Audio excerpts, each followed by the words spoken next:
One of the high points of my year as one of your ministers is when we accompany the coming of age class on their trip to Boston, 14, 15-year-olds who are coming to a sense of our history and our faith tradition and their place in it. And we always time that trip so that they can also go to the Boston Pride Parade. And for a lot of these teenagers, it's their first experience of the Pride Parade. We go to Arlington Street Church in Boston, which is the first congregation that I was employed in. And we take them to a big service before the parade in which there are life-size cutouts of Judy Garland and Beyonce and Lady Gaga. There's streamers and balloons and bands playing. Outside near the public garden, there's a big statue of William Ellery Channing, who our fellowship hall is named after, the father of American Unitarianism, who was pretty conservative and staid kind of guy, except on that day he's draped in a pink feather boa. We celebrate with the response back and forth that morning, Happy Pride. And yet also in the pulpit, a man who's been in that congregation over 50 years stands and invites those to say out loud the names of those who are no longer with us. The congregation responds in Spanish, presente, present. They are still with us. Name after name after name of people lost, called out into that service along with all the celebration. And it would be easy for the teenagers there and for somebody my age to forget that the Pride Parade that they go see that looks a little like this. Children and families, there's elementary schools. That the Pride Parade that looks a lot like this didn't start that way. It didn't come out of nowhere. And so we sit under that statue of William Ellery Channing, and before we engage in the parade of that service, we talk to the kids about the origins of the Pride movement and the church's relationship with it, but we start, as it does in our modern history, with Stonewall. A lot of the teenagers have never heard of it before. So we tell them of the origins of Stonewall. The Stonewall Inn, the bar on Christopher Street in New York City, where in 1969, a police raid, one of many police raids on that and other gay bars in the city, changed something. Stonewall Inn was owned by the mob, was turned into a gay bar, and had been frequented more and more. It was the only bar that allowed dancing, the only gay establishment that allowed dancing at that time. It was being frequented more and more by non-gender conforming folks. So it was gay men and trans women and all sorts of people were coming there. And one of the raids that happened, something changed. And the people who were there, who had been beat and bruised, bloodied, and put into the back of police cars for so many years, decided to fight back. Literally. To punch and scratch and throw and fight back. The riot grew bigger and bigger over days until it was national news and the modern origins of the gay pride movement were being born.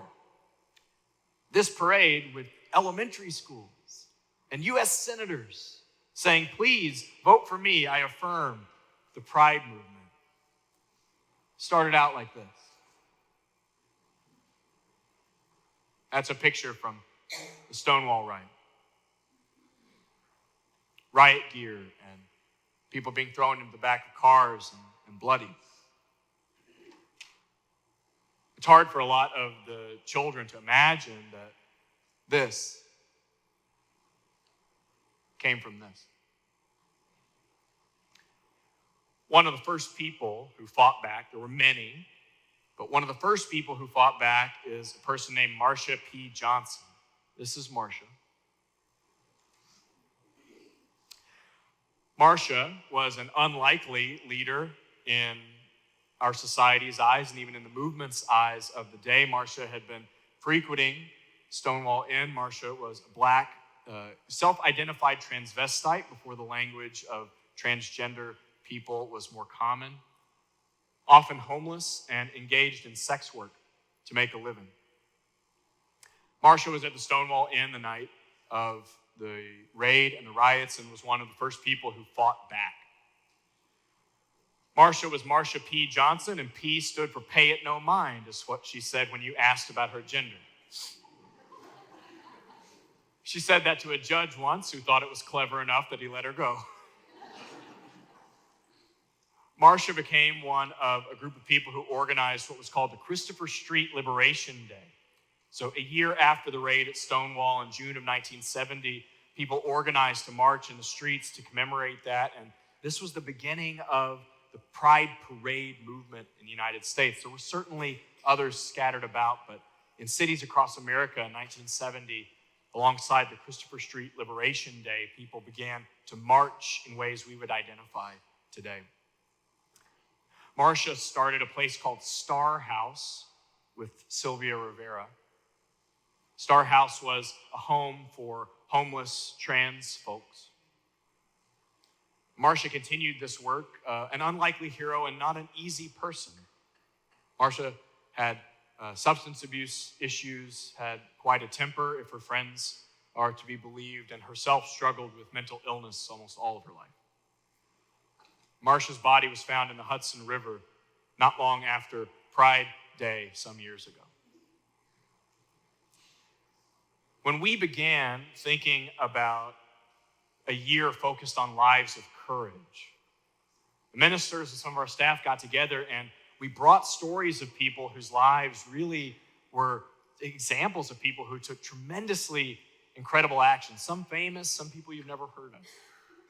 And when we got together around the table and held up stories like this, one theme came up to us in our language. We started talking about alchemy, that ancient chemical tradition of trying to turn lead into gold.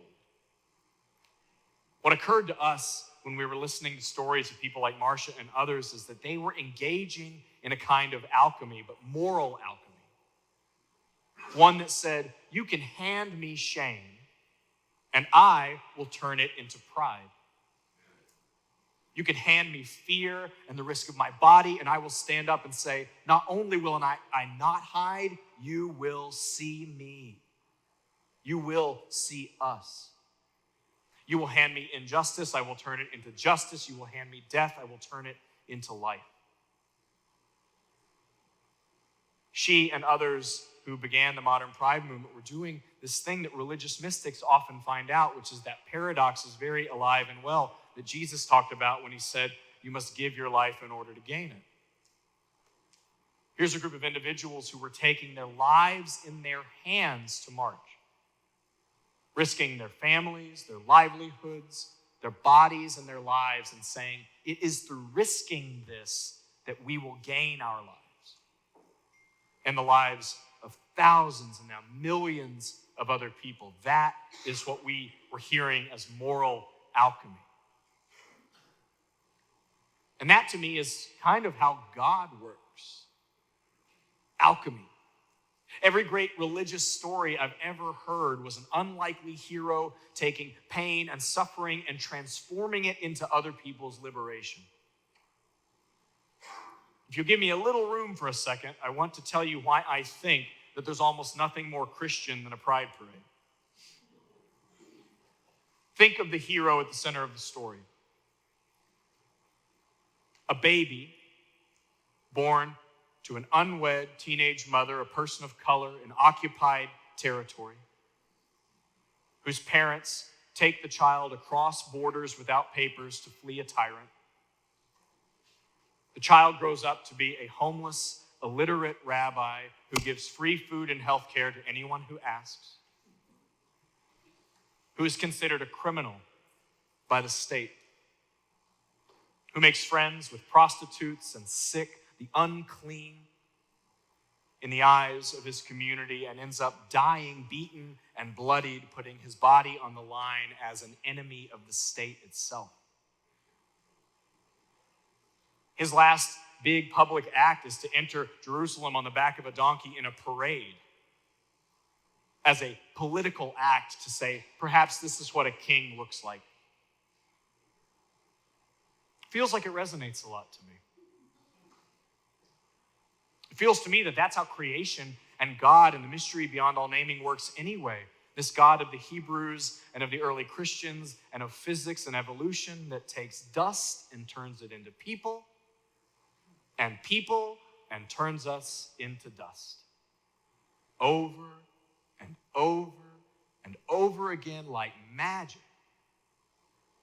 That's how creation works. You and I are only here because billions of years ago, some cell magically began separating and multiplying, and some creature who is our ancestor, unrecognizable to you and me, crawled out of the sea and over a long period of time became us.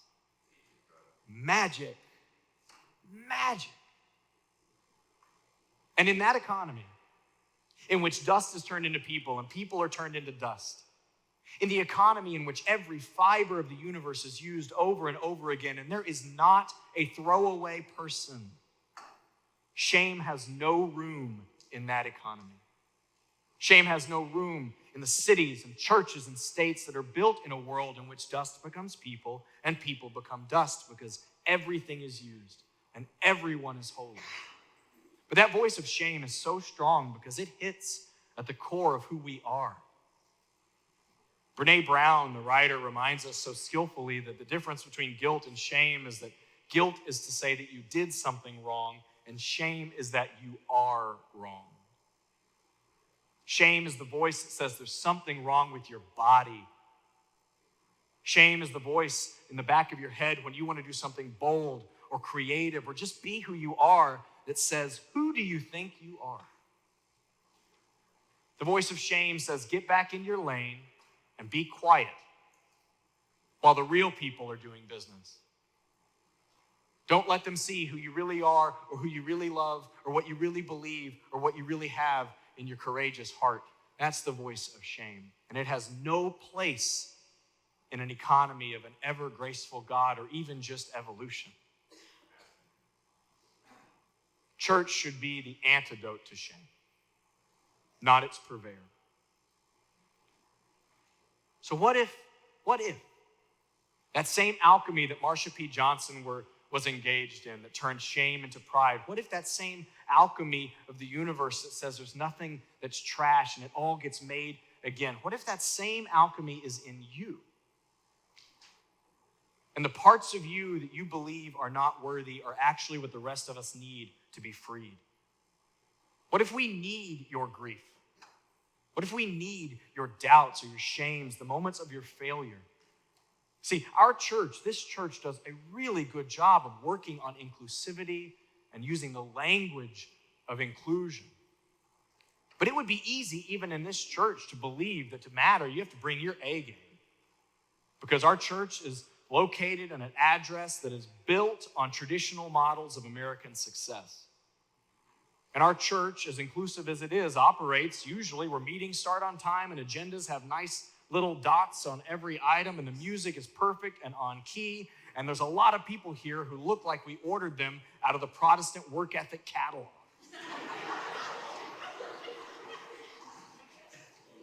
It would be easy, even here, to believe that the only thing we're really interested in is your intelligence, your diploma, your bank account, and your success. And that's not true. We need moral alchemists here. People who know what it's like to feel shame so deep in their body that they will not accept it for another human being. We need moral alchemists here who have felt what it's like to hit rock bottom or go bankrupt or be left and alone so that they will stand alongside others and say, you are not alone and never will be. We need moral alchemists who have felt the grief of losing someone that's so strong you can bring it to the table and be with someone as they weep. Sometimes your fear and your doubt and your shame and your loss and your failure are exactly the tools necessary to make sure that other people are free and alive and loved. Now, we'll march today in the parade because there's more work to do. Not all people are free and alive and loved. But we're not marching solely as a political act. Marching in the Pride Parade is a liturgy of care. All good ritual is modeling the world we believe might be possible. That's what ritual is meant to do. And that's what we're doing today. When we march as a congregation alongside tens of thousands of people on the streets, when we march, we're marching to say we believe that a different kind of world is possible, and we want to see it with our own eyes. We want to watch that alchemy happening that turns Stonewall into Pride. That alchemy that takes years of blood and bruises and tears and arrests and turns them into senators walking the streets asking for a vote. We want to see that with our lives and see it with our eyes and march in the streets with our bodies so that it's evidence that no matter who you are and what mistakes you've made, there's no throwaway person, that there's no throwaway experience, that your failure is just as valuable to this community and the world as your success. So march with us and help us say to the city, Happy Pride, and amen.